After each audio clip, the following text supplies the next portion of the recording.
Hey, everybody. Thank you for tuning in to another episode of the Real Podcast, Facebook Live Edition. I'm your host, David Moya. Today we have some exciting news to share with you. We have John Cain here on the show today. John, thanks for being on the show. Yeah, thanks for having me, David. Appreciate it. Yeah, so John is a successful real estate agent based out of Orange County.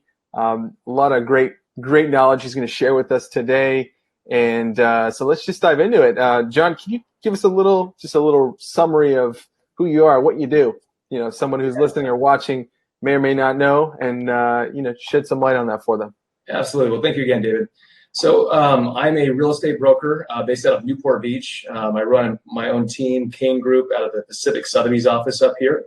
Been in the business 15 years, have a small team, but been fortunate to be one of the top producing agents in this county for the past several years. So very, very happy and fortunate to have had that success. So nice, very cool. So you before we go into your success and all that, because you obviously have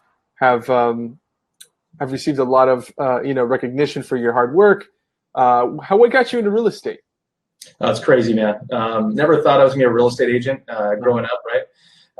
But the year that I graduated from college back in 2004, my parents decided to relocate from the house that I grew up in to the coast. And so from the Inland Empire to the coast, they uprooted us. And in that process, they introduced me to the real estate agent, and she recruited me to the business, extended an opportunity to me when I was still kind of figuring things out post-college, and kind of the rest is history. So kind of a wild ride in the last 15 years, but couldn't be more thankful. Wow. That's a great story. So, yeah. So you were born and raised in California? Born and raised in California, Inland Empire, Nice. Upland specifically. I went to school at Pepperdine. I was there for 4 years. I graduated with an economics degree, and then found myself in Huntington Beach shortly after college, and started my real estate career. Nice, very cool, very cool. So, fun fact: I'm also from the Inland Empire, and now I'm on the coast here in Carlsbad. So. Very cool. Very cool. Yeah, I grew up that better climate. Yeah, I grew up in Riverside, and and then just fell in love with San Diego, and specifically Carlsbad. So that's where my wife and 2 daughters live. So awesome. Super blessed. Love it down there, man. Beautiful spot. Thank you. So what makes you so passionate about real estate? You know, I just, when I got in the business 15 years ago, I from day one, I recognized that there was an opportunity to serve our clients better. And it sounds kind of cheesy and a cliche, but that's been my mission for the past 15 years. And, our marketing is great. But I think what really, really sets us apart is the way that we put the customer first. And I think that's really what drives me, is to elevate that bar for client service and representation. And, our team has just been wholeheartedly committed to raising that bar for the past several years. So that's what gets me up every morning. Nice. Now, I know a lot of that stuff is probably intangible. Like, you wouldn't say like, oh, this is our system, right? Because a lot of that customer service is very personalized, I imagine. Mm-hmm. So is there anything that, you would say like, hey, this is something that we're known for, or this is something within our system or process that really brings light to our team, to our clients? Well, I think what's been really, really valuable for us is making the client experience consistent, enjoyable, and then having a results-oriented approach, getting those results at the end of that path. So systematizing the business has been huge. Holding my staff and myself to certain accountability standards and communication protocols, building that all together so we can have a consistent experience for our clients that leads to a great result.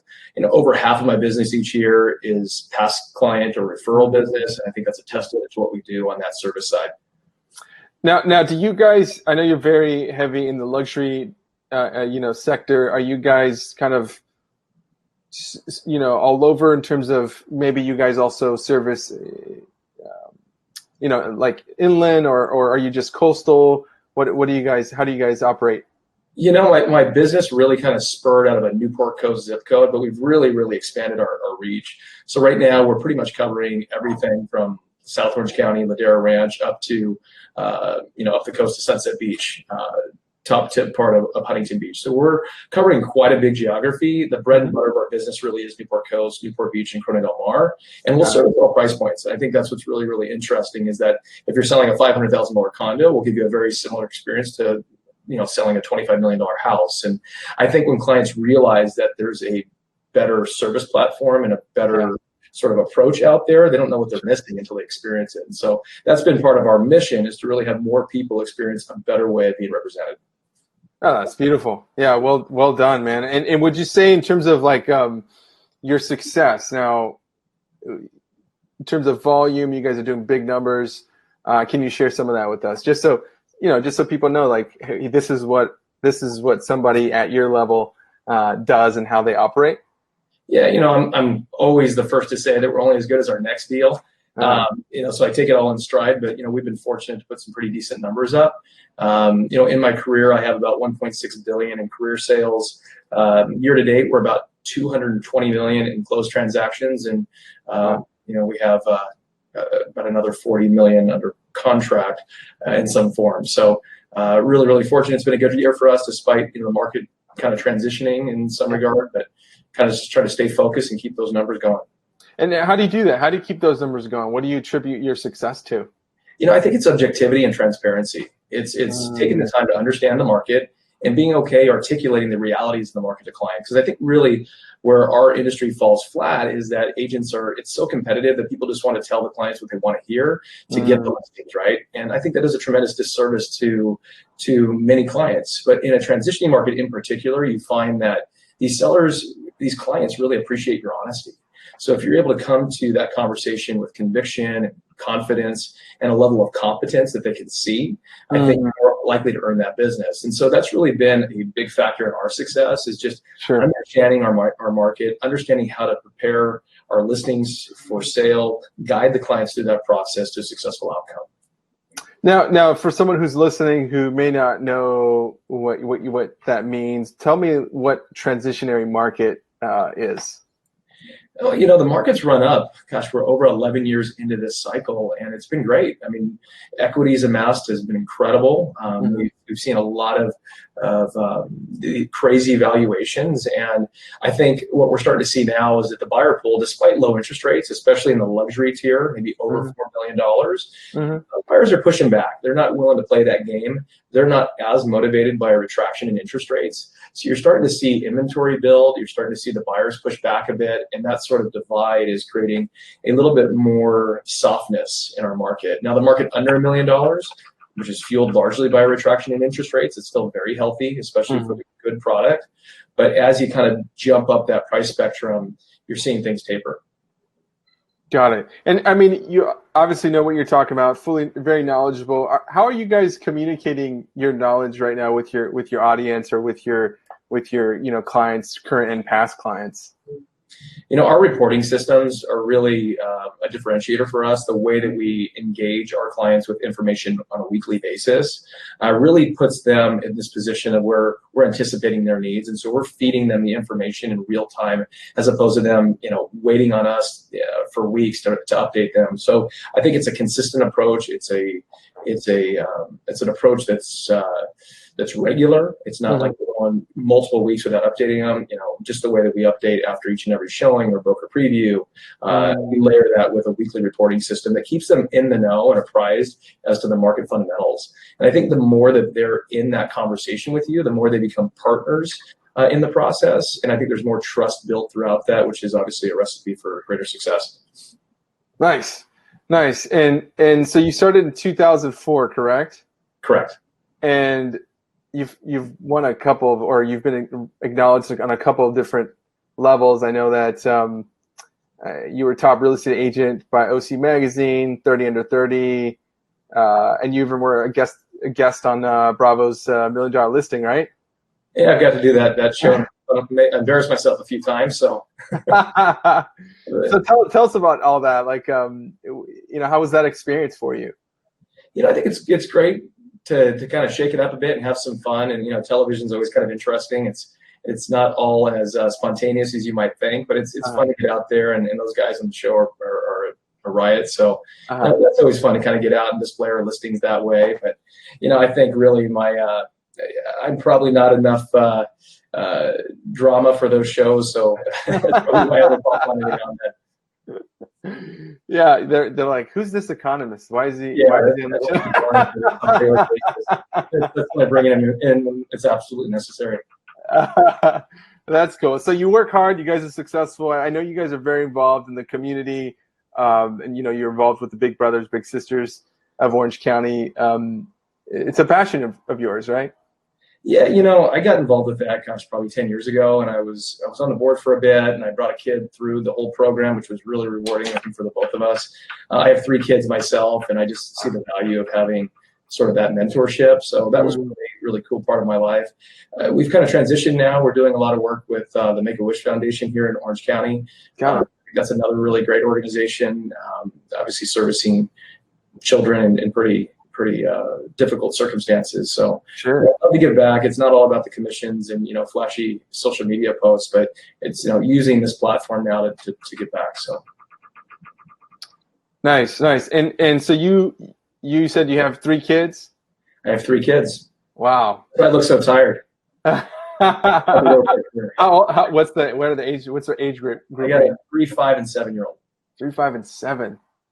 Wow, all different stages, but that's awesome. That's a good gap in between. You guys did a good job there. We spaced it out well, but we're blessed, but definitely done. 3, so 2 is good. We're blessed with 3, but 2 to 3 was the game changer. Got it. Sure. Yeah, we just had my wife and I just had a baby 3 weeks ago today. Congratulations. And thank you. Girl. Girl. So I have 2 girls. Oh, very cool. Yeah. What about you? 2 girls and a boy. The boy's the baby. Boy's the baby. Okay. Nice. Very cool. So maybe if I had one more, I might have a boy, and it would be exactly the same. There's a chance, man. Yeah. I think we're good with 2. I think my wife and I both have agreed that 2's the number for us. Yeah. A man defense is better than zone. So when you go to zone, man, it's a little chaotic at times. Well, and I also feel like if I'm out with both of them, I have 2 hands. I can hold onto each one of them, right? Like one hand and the other one, both being held by one of my hands. So that's kind of my game plan. Yeah. Maybe number the amount of hands you have, then you got a problem. Yeah. You might be holding one of your kids with your leg, I guess. That's right.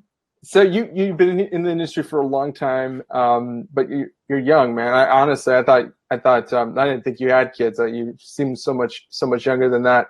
But you have such a wealth of knowledge. Obviously, just talking to you, I know you're very educated. So going through the process of real estate, like when you first got into the real estate industry, versus now. Is there anything that stands out that you were just like, man, I did not know that about real estate? Well, gosh, man, like everybody that gets into real estate, you're wide-eyed, you see a lot of potential and opportunity, and then you realize how hard the business is.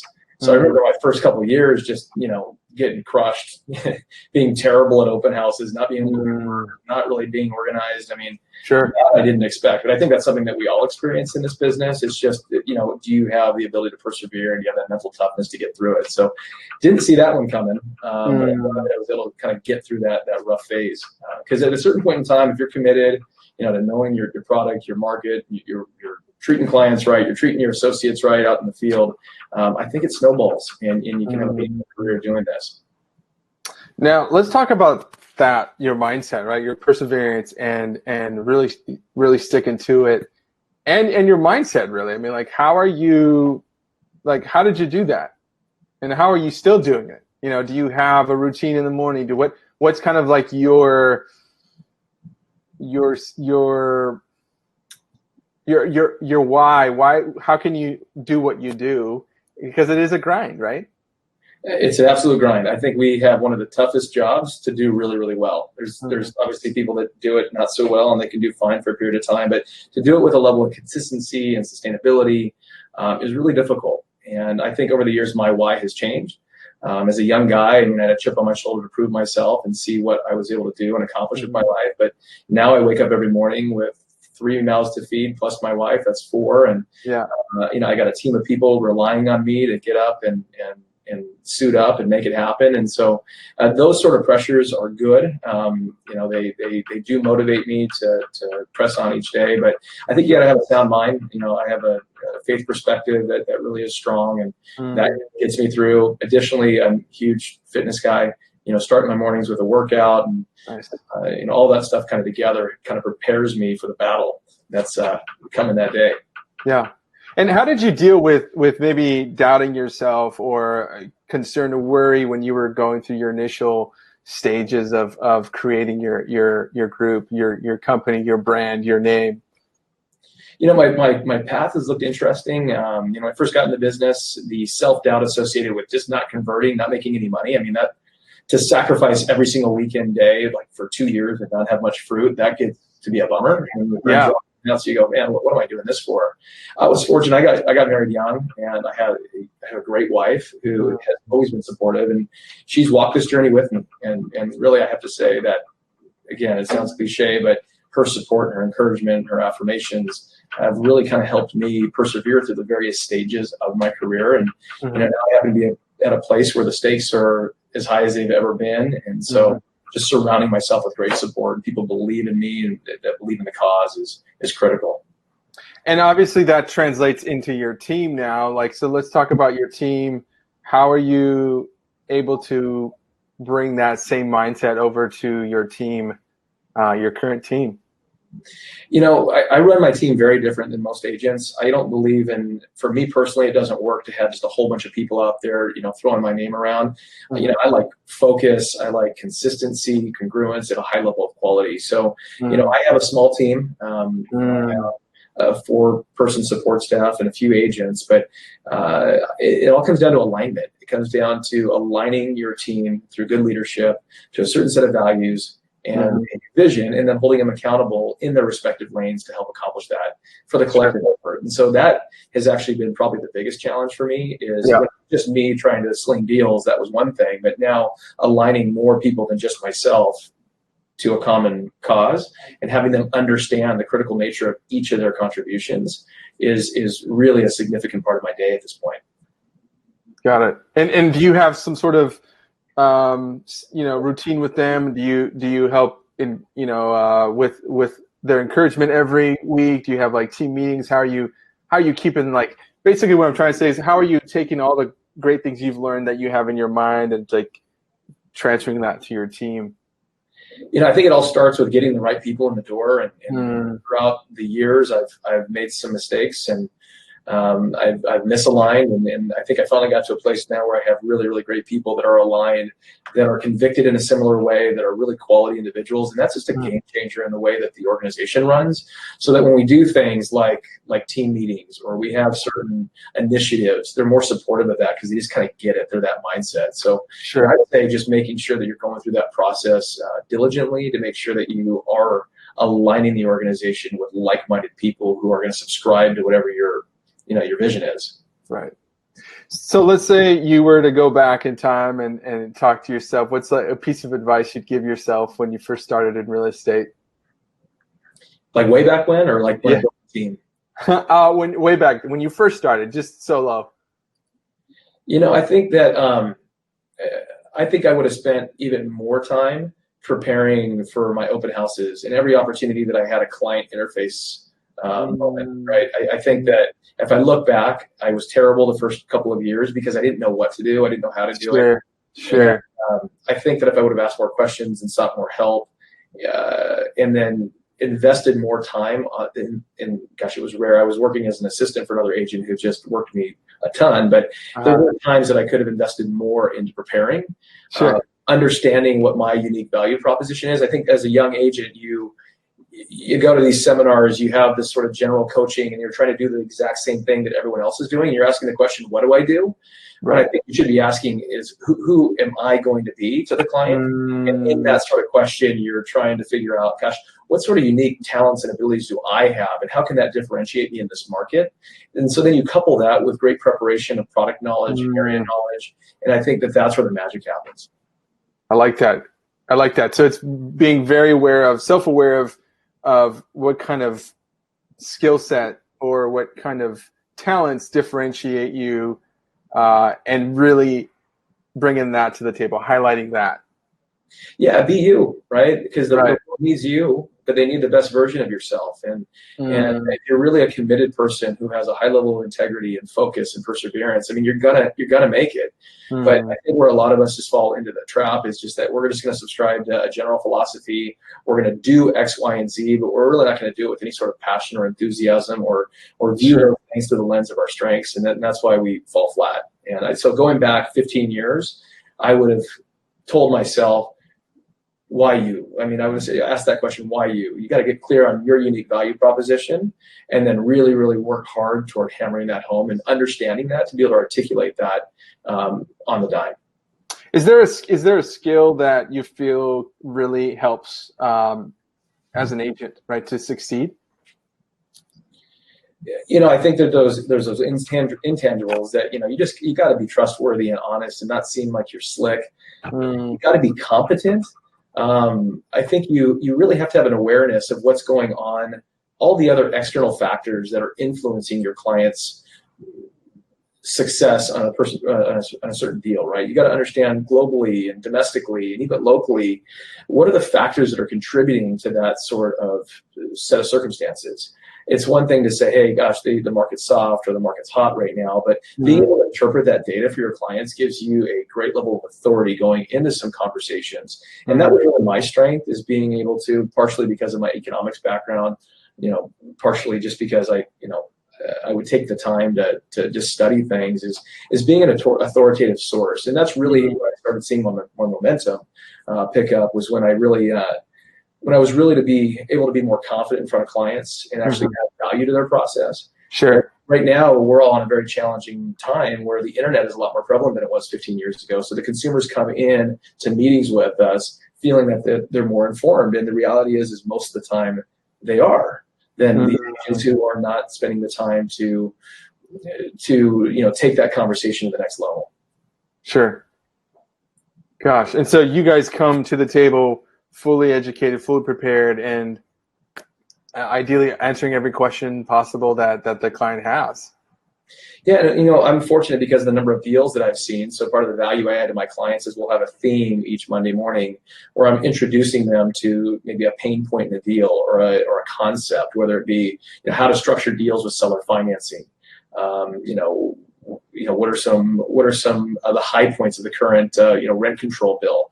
I mean, all of these things we have to know because we don't know who's walking through the door in an open house. And to the extent that we have some answers to that stuff and some authority, we're going to earn their trust easier. So I think it really, really is beneficial for folks to actually expand their knowledge of possibility within this business, because they'll be more valuable to more clients.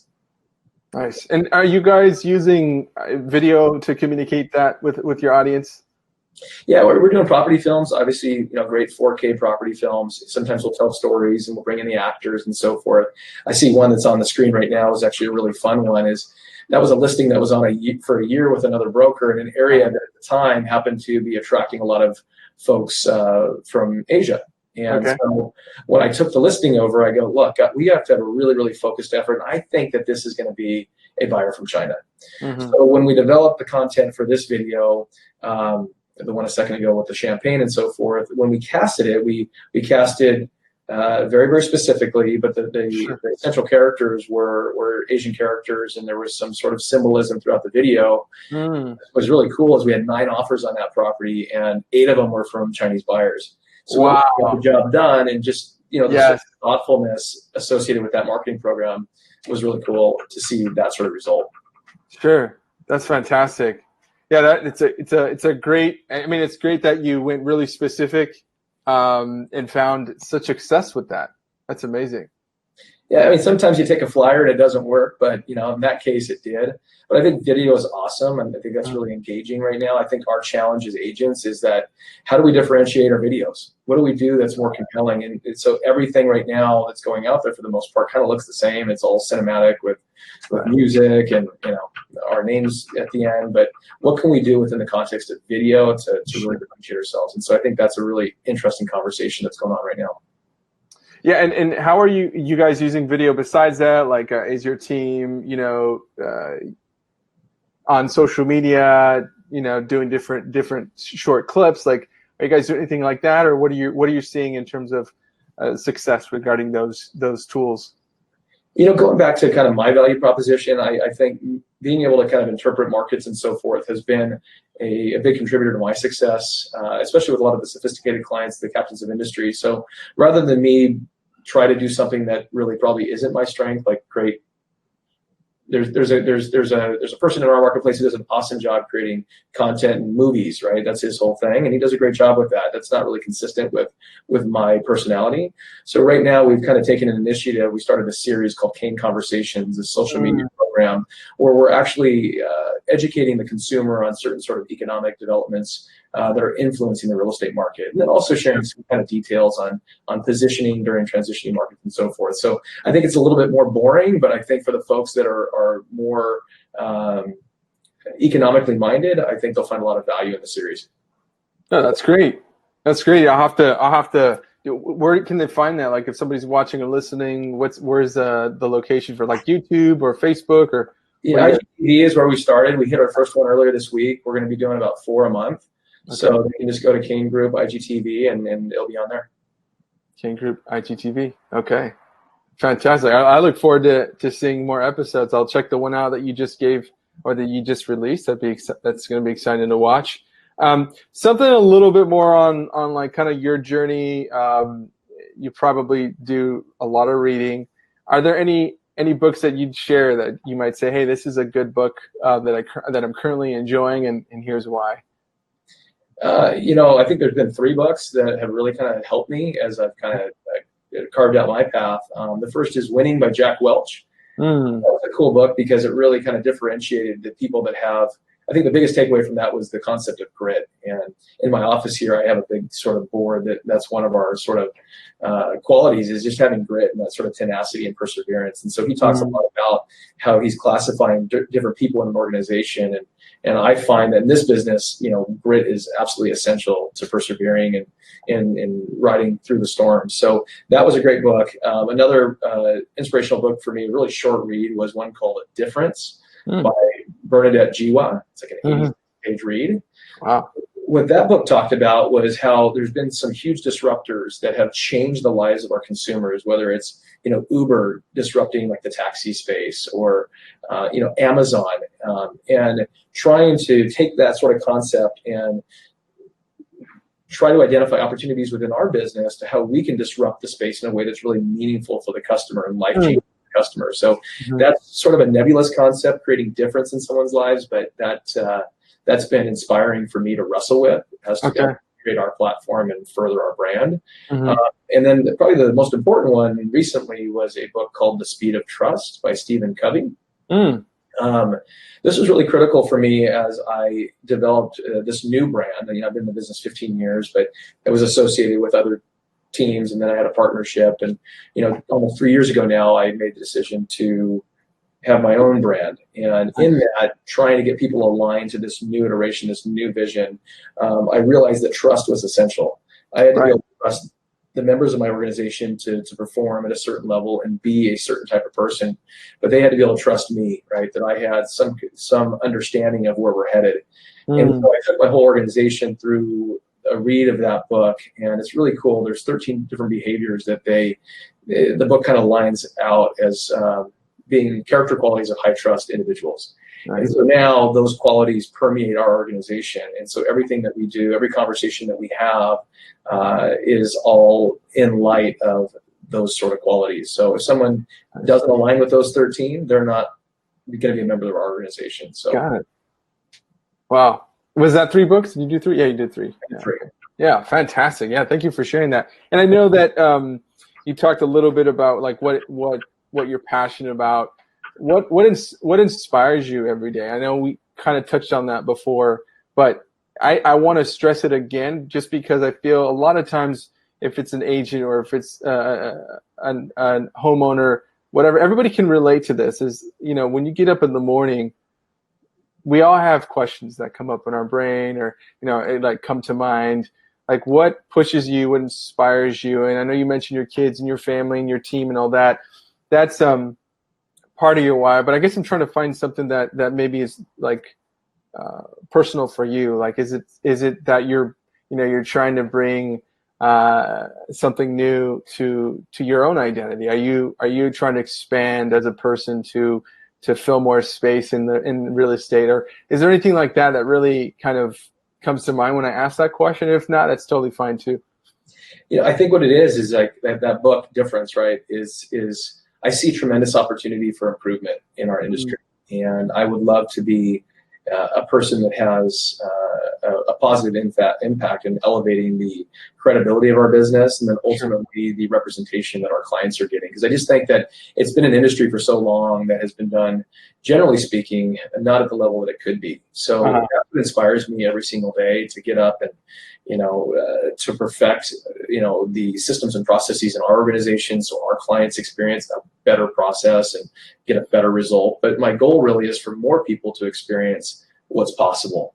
And so it doesn't have the sizzle as maybe some other responses, but that's what kind of gets me up in the morning. Yes, I love seeing the beautiful houses. It's thrilling. But I think that opportunity of changing the game in some way, and a real meaningful way, is what gets me going each day. Nice. Yeah, being a game changer. I love that. I really appreciate your energy and your passion to try to change the industry. I agree with you. There's a great opportunity for somebody to really change it by doing the simple things, the things that maybe people don't see behind the scenes that really make a difference, not just for the industry, but for each one of your clients. So it's like every time you're meeting with somebody, every time you sell a property or help somebody find a property, you're laying the foundation for everybody else, in the future. And so that's amazing. I really appreciate that. Where's the best place that people can find out more information about you, your listings? Is it your website? Is there a social media presence that you want us to go to connect with you on? Yeah, I'd love for you to follow us, Cain Group RE, on Instagram. We're becoming more and more active there, and obviously our website, caingroup.com. So you can check us out and learn more. Perfect. Well, hey, anything you want to say or chime in that you feel like we didn't get to cover, or anything like that? No, just thank you for the opportunity and for doing something like this. And I think it's super cool, and I'll look forward to checking out some more of your episodes. So thank you again. Hey, John, thank you so much. Appreciate you being on the show. You have been such a great source of information, knowledge, and thank you for bringing your positive personality and your positive outlook in for life, and sharing how you continue with your business and having the right mindset. So thank you so much for sharing with us all that information. And I hope you have a great day, and look forward to connecting with you on social media and just watching your continued growth. Thanks, David. You too, man. Appreciate it. Appreciate it.